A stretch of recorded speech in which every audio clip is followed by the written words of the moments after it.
All right, number 7, for the polynomial function, we have one of the given zeros and we want to find the other zeros. So we're going to be using synthetic division to solve these. So the polynomial given is x cubed plus 4x squared minus 5x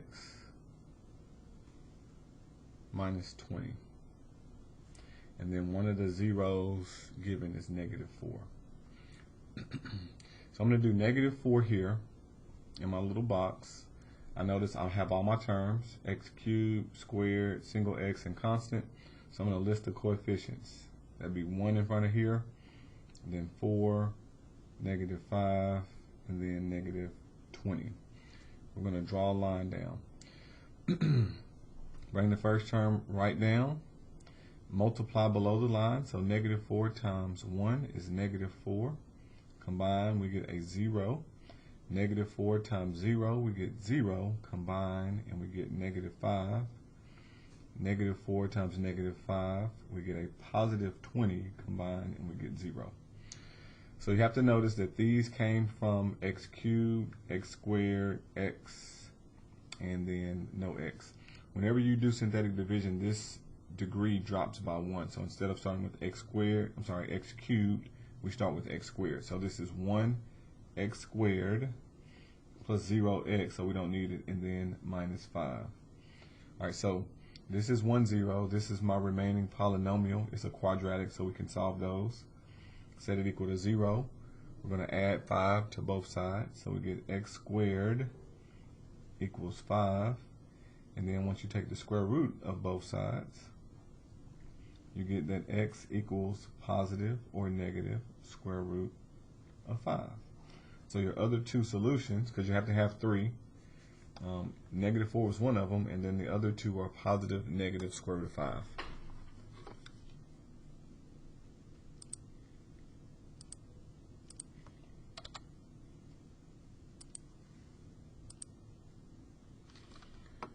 All right, number 8, we're going to do the same thing for the following.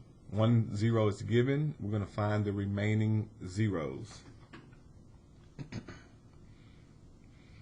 Okay, so there's a couple ways you can do this one. Sometimes synthetic is easier. Sometimes it's better to do long division when you have imaginary factors, but we'll try it with long and see how it works. So we have px equals x to the 4th plus 40x squared minus 441, and then one of the zeros is 7i. So because it's an imaginary, I automatically know that -7i is also a 0. So I'm going to use both of those to reduce this polynomial to a quadratic, and then I can factor. So I'm going to start out with 7i,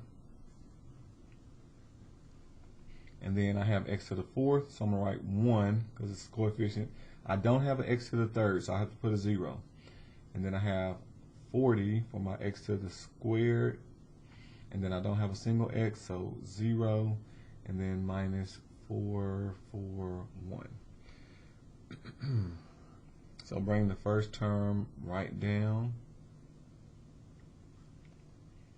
Multiply, it's going to give us 7i. Combine, we get 7i.